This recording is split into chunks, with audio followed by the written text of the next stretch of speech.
Je vous remercie. Bonsoir à tous. Je suis évidemment très heureux d'intervenir ce soir pour discuter ensemble de ce sujet.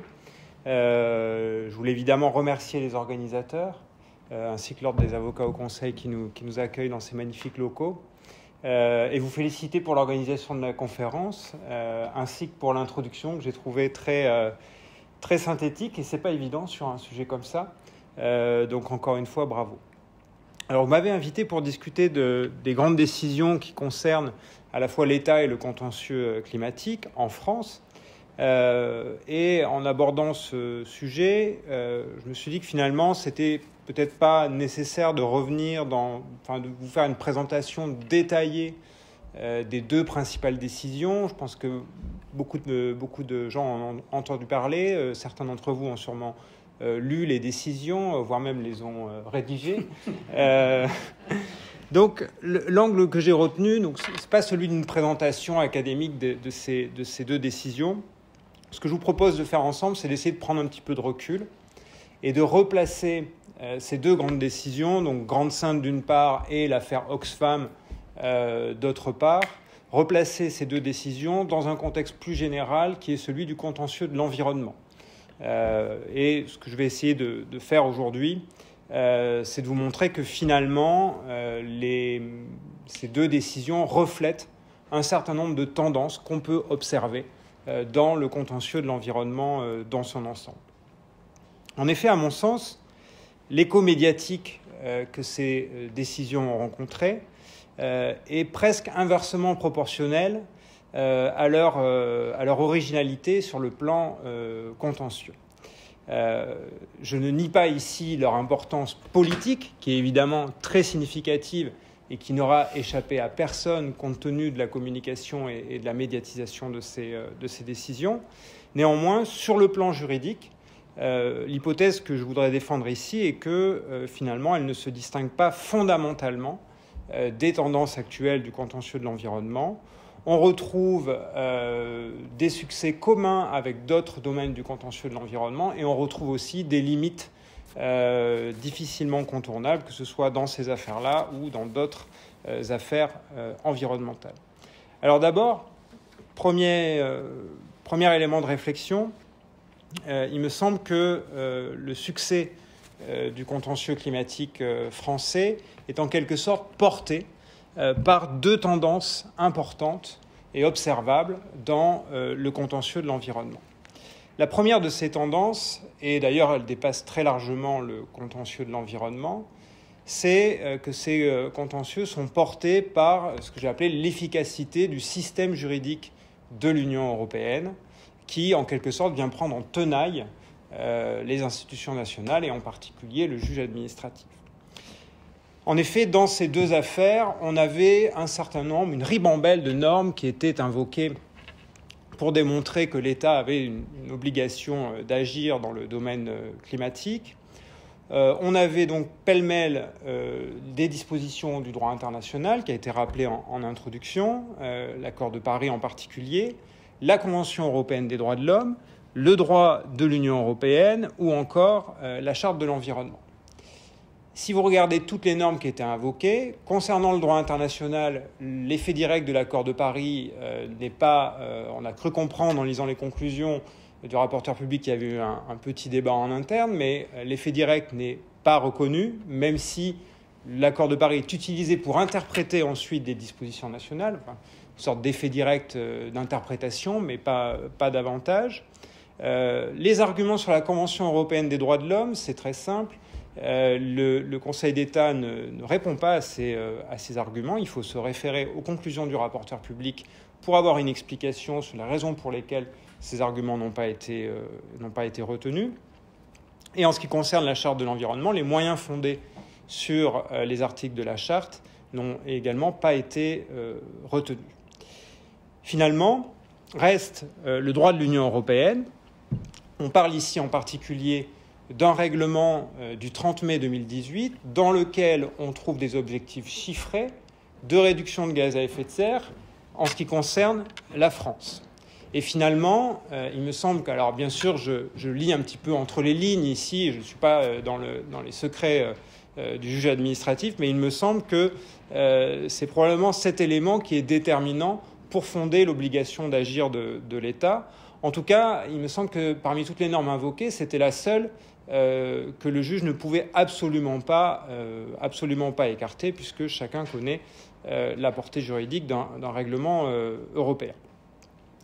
Eh bien, cette tenaille européenne, en quelque sorte, qui s'exerce sur le juge administratif, en réalité, on la retrouve dans de nombreux domaines du contentieux de l'environnement, et en particulier dans les domaines qui ont connu un certain nombre de progrès en faveur de la protection de l'environnement ces dernières années.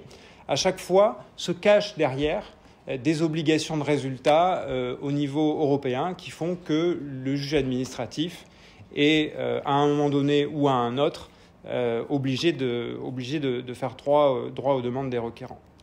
Par exemple, en matière de pollution de l'air, le grand contentieux sur la pollution de l'air porté par l'association Les Amis de la Terre, le succès n'a été possible que parce que quelques années auparavant, vous avez une décision Client Earth de la Cour de justice de l'Union européenne qui dégage une obligation de résultat sur le fondement des directives européennes sur la qualité de l'air. Et d'ailleurs, récemment, la France a encore été condamnée dans ce domaine. On pourrait reprendre, mais ça c'est un grand classique, y compris du droit administratif, toute l'histoire du contentieux autour de la directive oiseaux et de l'ouverture de la chasse, etc. Je vous rappelle qu'un certain nombre de grands arrêts du Conseil d'État sur la primauté du droit de l'Union européenne sont finalement dus à la passion française pour la chasse, puisque chaque année, le Conseil d'État était amené à se prononcer et en a profité pour produire un certain nombre d'avancées dans ce domaine. C'est un grand classique. Plus récemment, toujours en matière d'oiseaux et de chasse, on a vu le contentieux de la chasse à la glu, qui s'est déroulé en plusieurs temps. Dans un premier temps, en 2018, on a un arrêt du Conseil d'État qui,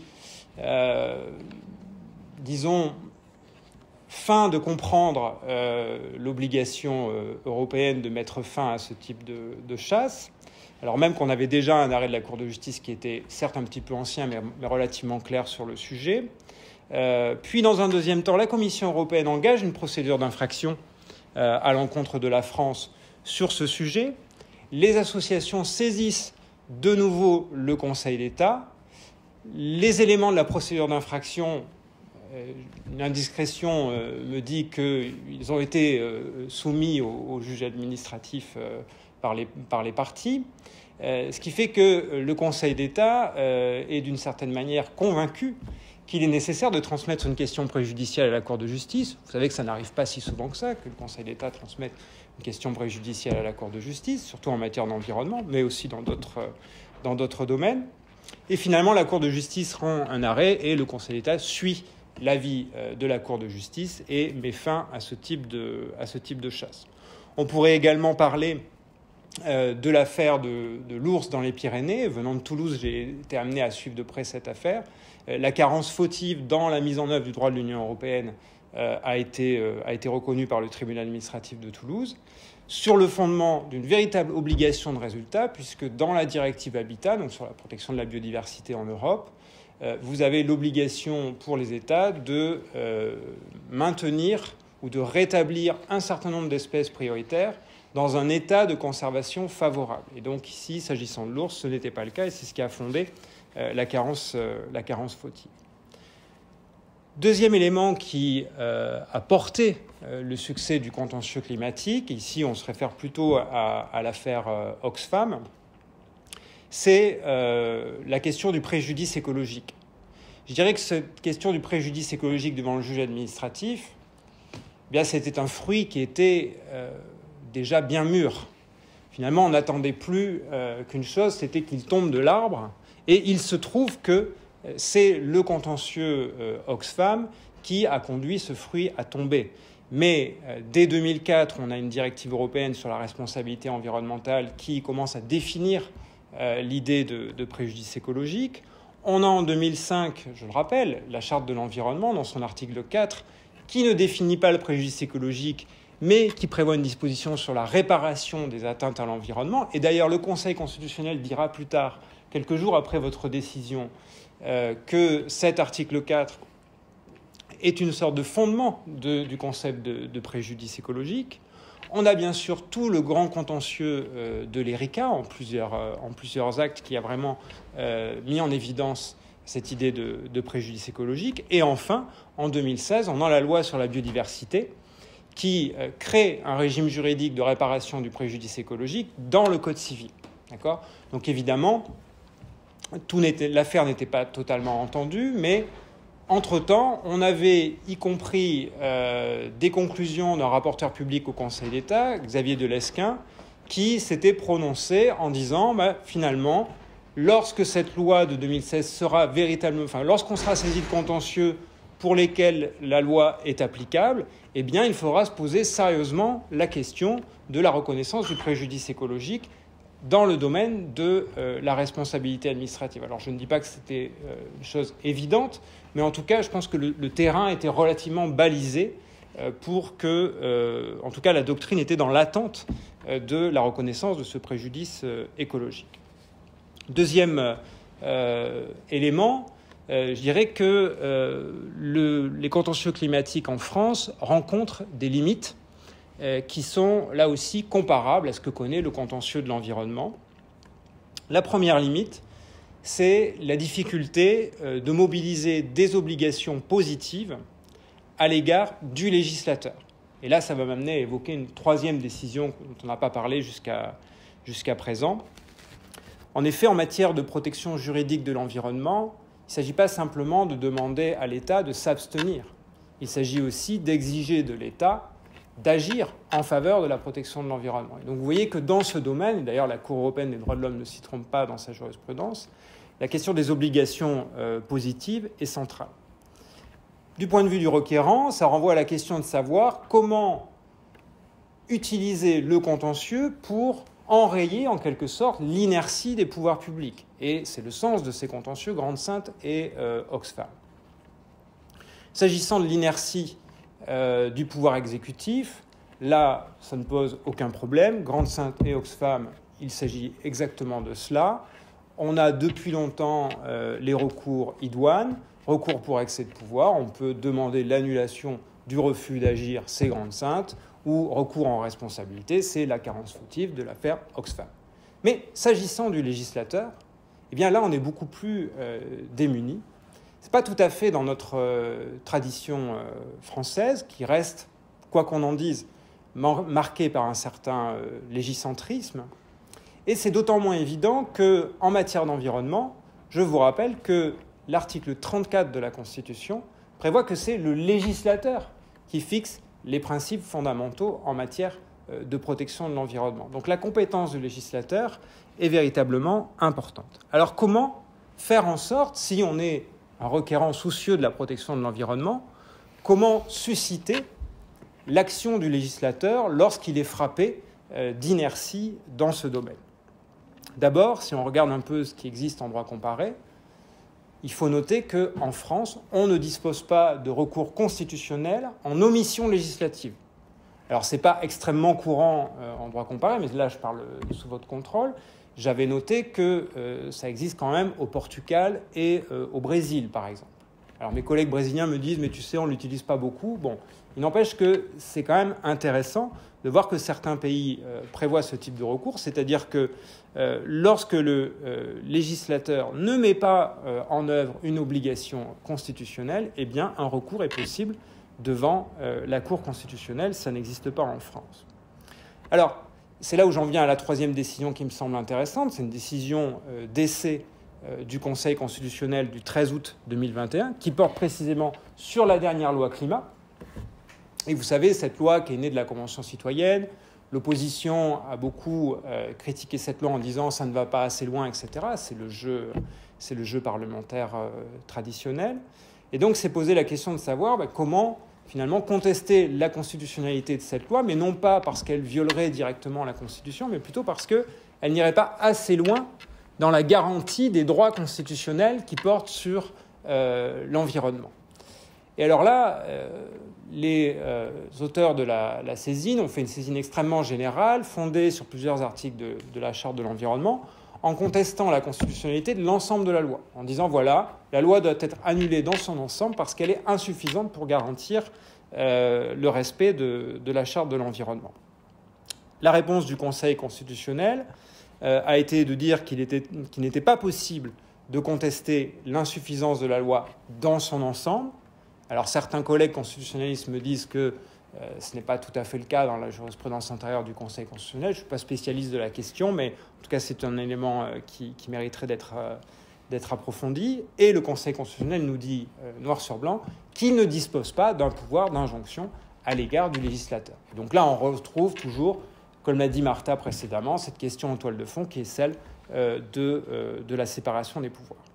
Néanmoins, je note que depuis, on a eu, me semble-t-il, une petite évolution de ce point de vue dans une QPC du 18 février 2022 qui était portée par l'association France Nature Environnement et qui portait sur les dispositions relatives au code minier à propos, en toile de fond de l'affaire de la mine de Montagne d'Or en Guyane.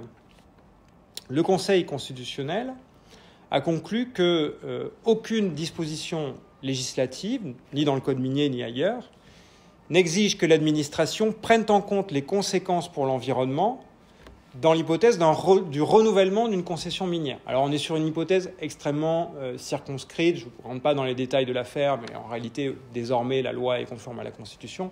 On parle uniquement de dispositions juridiques qui ne sont plus applicables aujourd'hui. Mais il a déduit de cela une violation des articles 1er et 3 de la Charte de l'environnement. Donc ici, vous voyez, on est sur une seule disposition, et pas sur la loi dans son ensemble, mais c'est bien d'une certaine manière l'absence d'une disposition législative prévoyant que l'administration puisse se prononcer en cas de renouvellement d'une concession minière, c'est-à-dire éviter le renouvellement automatique d'une concession. Eh bien, c'est bien l'absence de disposition législative qui conduit au constat d'inconstitutionnalité. Donc peut-être que la porte ici n'est pas totalement fermée, mais il me semble que c'est une voie à explorer, puisque la question de l'inaction plutôt du législateur se pose. Je pourrais continuer en vous parlant aussi de la CEDH ou des recours devant la Cour de justice de l'Union européenne, mais ça nous amènerait un petit peu trop loin. La deuxième limite que le contentieux climatique partage avec le contentieux de l'environnement, c'est à mon sens l'intégration parfois insuffisante des objectifs environnementaux ou climatiques. Vous savez que dans l'affaire Grande-Synthe a été mis au centre la fameuse disposition de l'article L100-4 du Code de l'énergie qui fixe les objectifs, qui transpose en réalité en droit interne les objectifs de réduction de gaz à effet de serre de la France.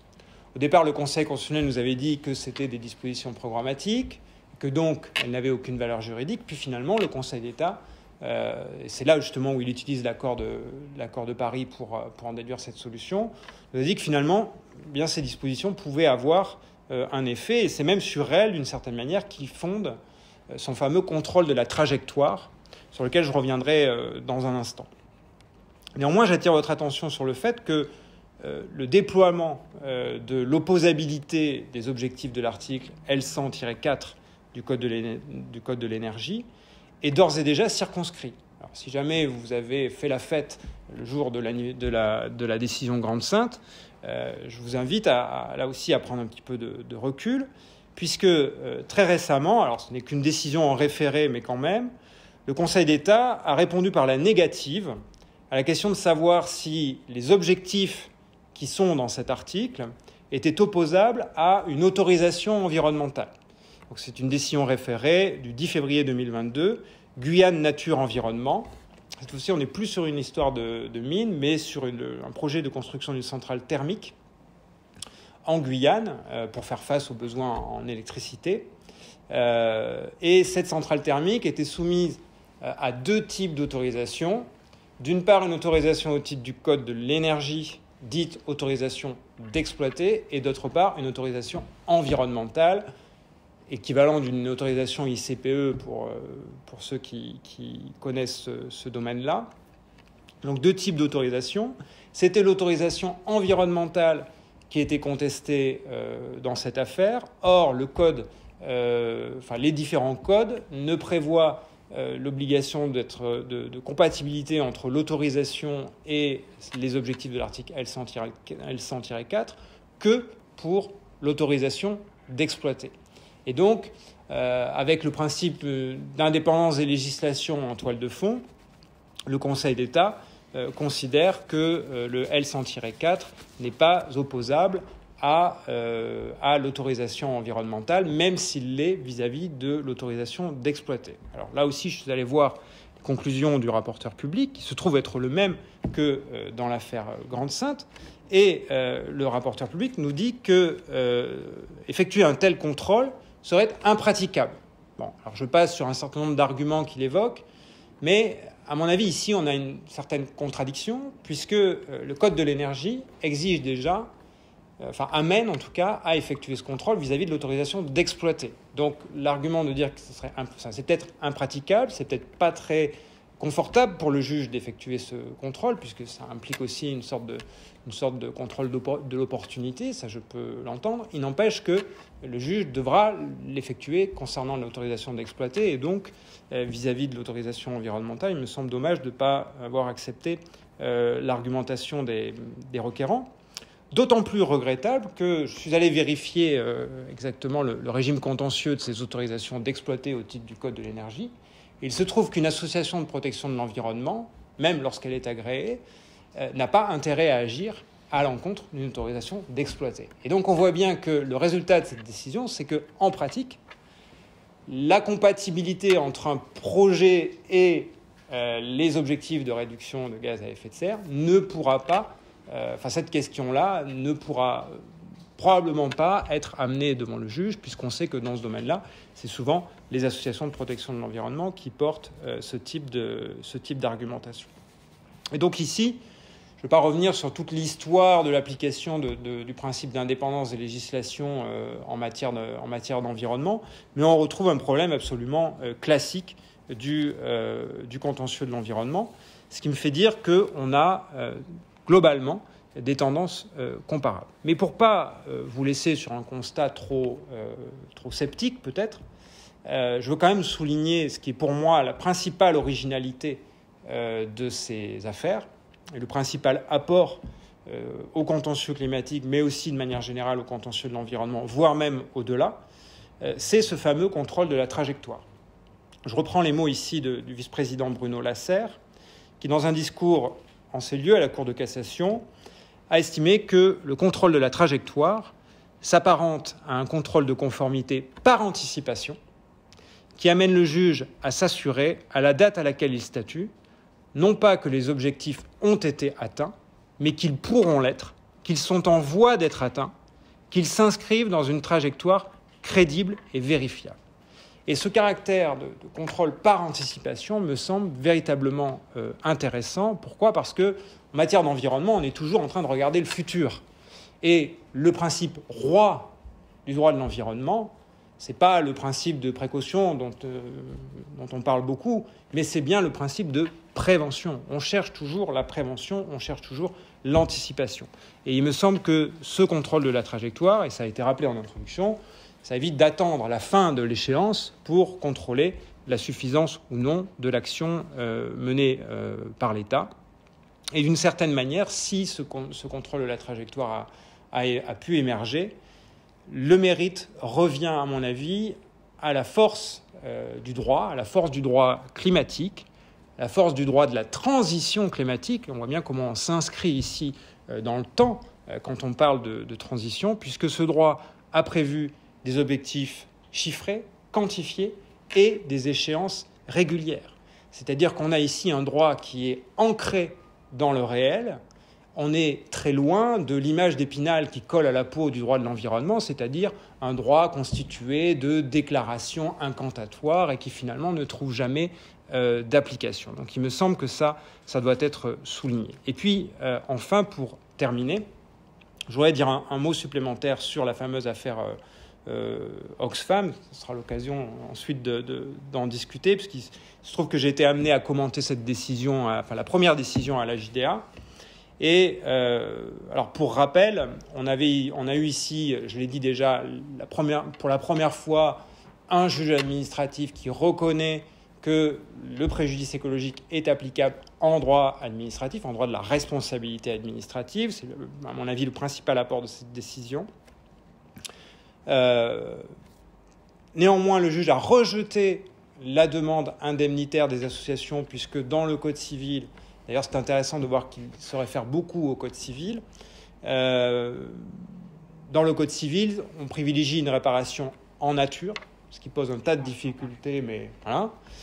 Et enfin, dans cette seconde décision, il prononce une injonction qui vise à supprimer le surplus d'émissions de gaz à effet de serre. Alors, mon questionnement par rapport à ces décisions porte justement sur l'articulation, dans le cadre d'un recours en responsabilité, entre ce qu'on considère relever de la réparation du préjudice et de ce qui relève de l'injonction.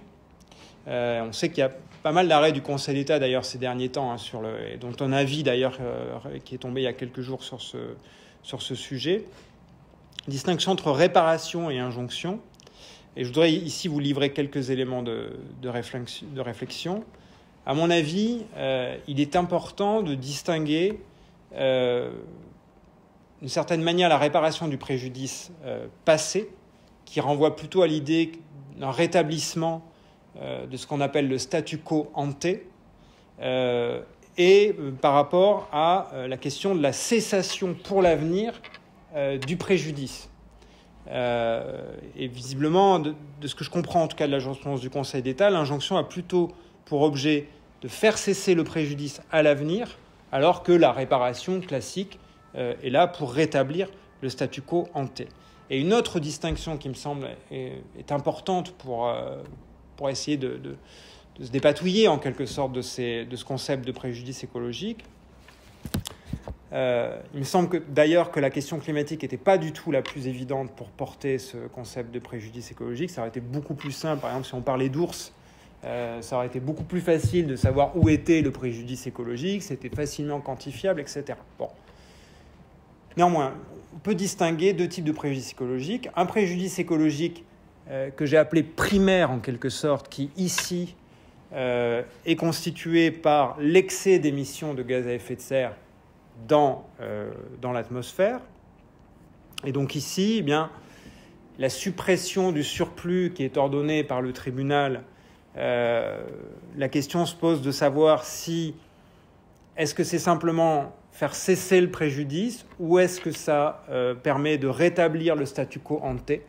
Alors ici, je vous avoue qu'il faudrait poser la question à des scientifiques pour savoir si finalement, est-ce que c'est comme avec la monnaie, est-ce qu'on peut prendre puis rendre, je ne sais pas si ça revient exactement au même pour le climat, d'enlever l'excès de gaz à effet de serre d'ici les 5 prochaines années. Est-ce que ça revient au même que si on n'avait jamais par le passé émis Bien sûr que non. Voilà, donc ça pose un tas de questions. Et là où ça pose encore plus de questions, c'est sur ce que j'ai appelé le préjudice écologique secondaire. C'est-à-dire qu'il faut bien comprendre qu'aujourd'hui, les données de la science sont claires. Hein. Le changement climatique est un problème en soi, mais qui a des répercussions très importantes, non seulement sur nos vies humaines, mais aussi sur les écosystèmes, sur la biodiversité. Et donc, quand vous avez un excès d'émissions de gaz à effet de serre, vous participez aussi à dégrader les milieux naturels. Donc, la question est de savoir qu'est-ce qu'on fait de cette atteinte aux écosystèmes. Dans l'argumentation des associations, on n'en trouve pas vraiment trace. En revanche, le tribunal a bien vu cette question-là lorsqu'il caractérise le préjudice écologique. Il évoque bien à la fois les conséquences sur les activités humaines, mais aussi les conséquences sur la biodiversité. Je vous donne quelques exemples. C'est par exemple une zone humide qui disparaît en raison du réchauffement climatique. La zone humide, c'est un milieu naturel exceptionnel en soi. Donc vous voyez que le préjudice climatique entraîne aussi un préjudice pour la biodiversité. Et de ce point de vue, l'injonction qui est prononcée par le tribunal, certes, elle permet d'éliminer ce surplus de gaz à effet de serre, mais pour autant, elle ne répare pas on n'ordonne pas à l'État de reconstituer la zone humide qui a potentiellement disparu. Aujourd'hui, on a des travaux scientifiques aussi qui nous disent que un certain nombre d'espèces de lézards endémiques dans les Pyrénées vont disparaître du fait du changement climatique. On a des travaux qui nous montrent que le cycle de reproduction des marmottes dans les Alpes est modifié, alors elles se reproduisent plus tard ou plus tôt, est modifié en raison du changement climatique. Alors, c'est une hypothèse très théorique, puisque vous savez que la contribution de la France au phénomène global du changement climatique est relativement limitée. Néanmoins, sur le plan intellectuel, c'est intéressant, me semble-t-il, de faire ces distinctions. Et il me semble que les décisions du tribunal administratif ont clarifié certains points, mais sur cette articulation-là, reste peut-être un petit peu allusive. Et donc, voilà, je serais curieux d'avoir votre point de vue sur ce sujet. Merci beaucoup.